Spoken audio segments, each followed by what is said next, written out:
Welcome to Vocabulary Wednesday. We have O words, starting with oleaginous. These words, by the way, some of them at least, including this one, are kind of tough.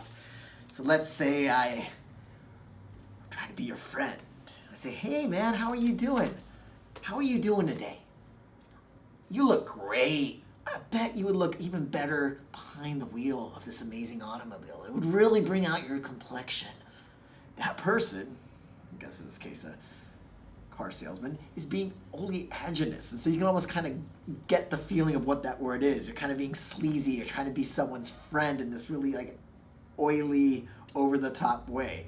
And oleaginous actually comes from the word oil, or from the root meaning oil. So again, if someone is in this really cheesy, kind of unsettling way, trying to be your friend and compliment you, the person's being oleaginous. Very rare word, but it's a cool word. O words.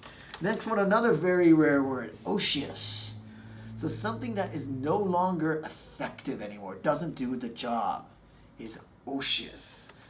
If you take technology, for instance, sometimes you have computers changing so quickly, like my new MacBook seems amazing, that computers from 10 years ago seem like these big clunky dinosaurs. They're totally Otiose, they're so slow, you can't even log on to the web, etc. So anything, it could be a person, their ability, it could be a machine.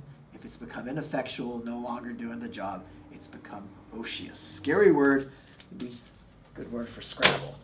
Okay, next we have Opprobrium. This is a good word.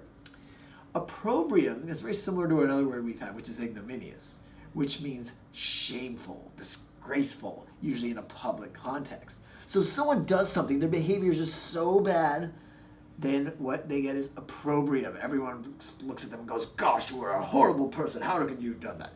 Now I was thinking of who's a good person, who has faced public opprobrium, and I was thinking about it, and then I realized, no one better exemplifies this than Bill Clinton. So it's probably been almost 20 years now. It's been a very long time. And we all know what Bill Clinton did.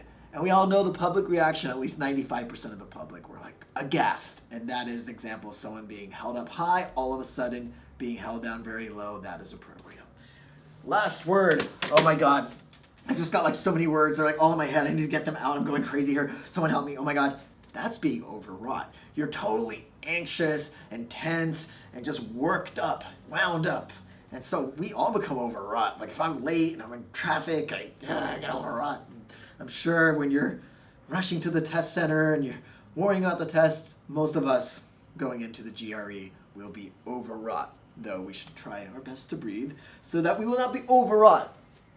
That is it with the O words. Important is some of those words, as I pointed out, are difficult, so don't try to memorize them unless you're going for the harder section. But words like overwrought and opprobrium are words we should all know. I'll see you next week.